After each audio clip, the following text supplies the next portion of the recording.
Hello student, the study मंच के YouTube channel में आपका स्वागत है।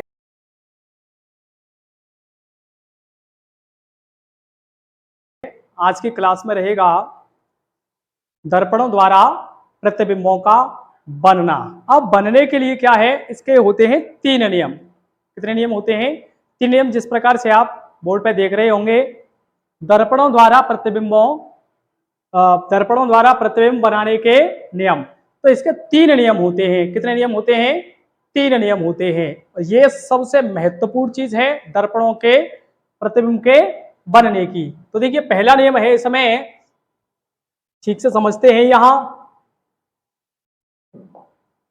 पहला नियम रहेगा दर्पण की मुख्य अक्ष। दर्पण की ये जो होती है, ये होती है मुख्य अक्ष। ये होती है मुख्य अक्ष। दर्पण की मुख्य अक्ष के समांतर। अब ध्यान दीजिए, तो कोई समांतर कैसे है? जो मुख्य अक्ष है ये इस प्रकार से है, और प्रकाश किरण भी हमने किस प्रकार से डाली है? यहां इस प्रकार से डाली है। इस पर यहां इसका मुख्य अक्ष ये है, मुख्य अक्ष। इस पर भी देखिए मुख्य अक्ष इस प्रकार से है, प्रकाश किरण हमने यहां इस प्रकार से डाली है। तो समझिए, दर्पण के मुख्य अक्ष से समांतर चलने वाली प्रकाश किरण परावर्तन के पश्चात, जब यहां परावर्तन होगा, यहां और यहां परावर्तन के पश्चात मुख्य फोकस में से या तो होकर जाती है। होकर कहां से जाएगी?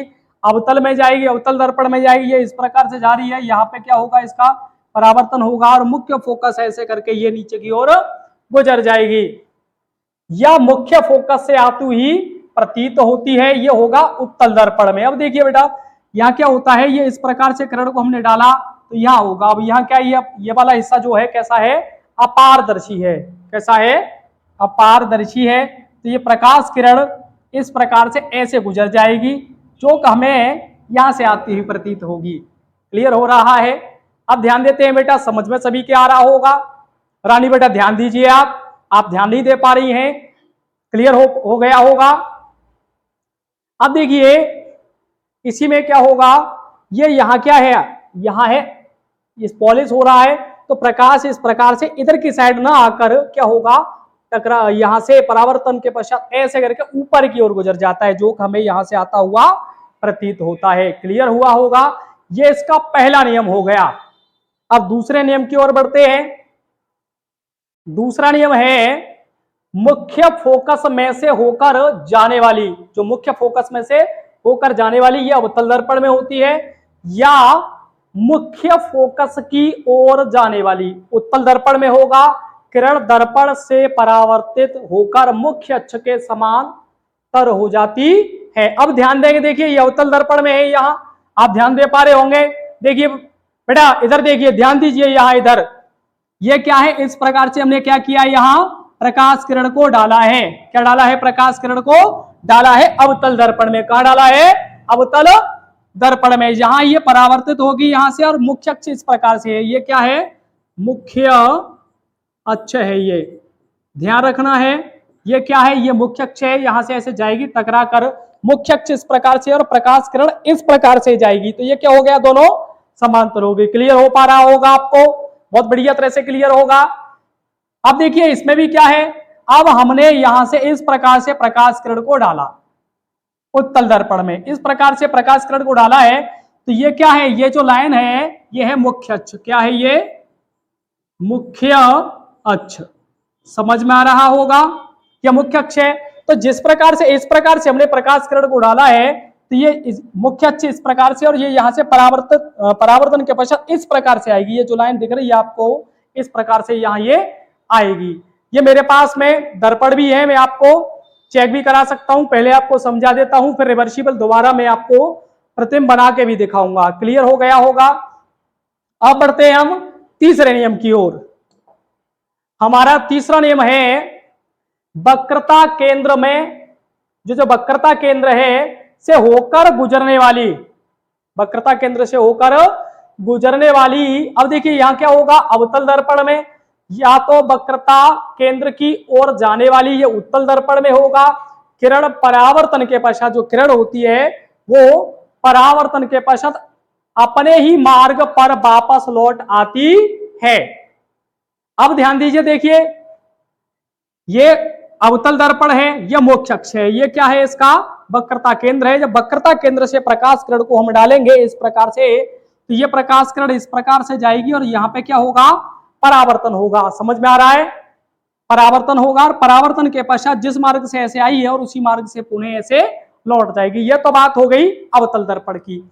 अब बात करते हैं इधर उत्तल दर्पण की। अब यहाँ क्या होगा, इस प्रकार से हमने देखिए इस प्रकार से प्रकाश किरण को डाला है, तो यहाँ क्या हो रही है, पॉलिश हो रही है। यहाँ क्या हो रही है, पॉलिश हो रही है। तो पॉलिश होने के पश्चात यहाँ से सीधी प्रकाश किरण लौट जाएगी, जो हमें प्रकाश से केंद्र से आती हुई प्रतीत होगी। क्योंकि यहाँ पॉलिश है तो ये आभासी रूप में रिटर्न होगी। ये तीनों नियम क्लियर हो गए होंगे। मैं आपको एक एक करके आपको पुनः दर्पण द्वारा प्रतिबिंब बना के दिखा देता हूं। कैमरामैन साहब थोड़ा लाइट को ऑफ कर दें, जिससे हम बच्चों को दिखा पाए। देखिए ये क्या है हमारे पास, ये हमारे पास में है अवतल दर्पण। क्या है, अवतल दर्पण है। देखिए ध्यान दीजिए, तो यहां से जिस प्रकार से देखिए ये क्या है, अब मैंने इस प्रकार से इसमें क्या डाला है, प्रकाश किरण को डाला है। तो ये मैंने जो मेरे हाथ में जो लेजर लाइट दिख रही है आपको, ये मुख्य अक्ष से समांतर डाला है और डालने के पश्चात जो प्रकाश किरण नीचे की ओर झुककर जा रही है, जो फोकस से होकर गुजर के जाएगी। ये आपको क्लियर हो रहा होगा, दिख रहा होगा। मेरे को उम्मीद है कि आपको शायद स्पष्ट दिखाई दे रहा हो। अब मैं ले लेता हूं उत्तल दर्पण। अब देखिए इसमें भी इसी प्रकार से होगा। मैं इसमें इस प्रकार से प्रकाश किरण को डालता हूं।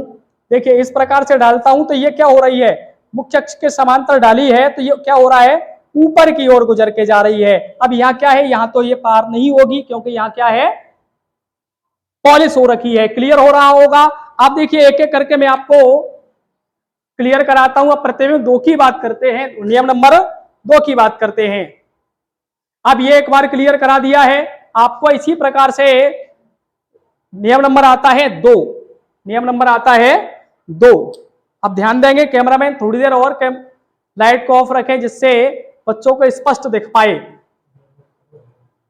ध्यान दीजिए, देखिए यहां से अब हमने क्या किया, फोकस से होकर थोड़ा हम लेजर लाइट को ऊपर उठा के डालते हैं, तो क्या होगा, प्रकाश किरण मुख्य अक्ष के समांतर होकर गुजर रही है। यहाँ क्लियर हो रहा होगा शायद आपको।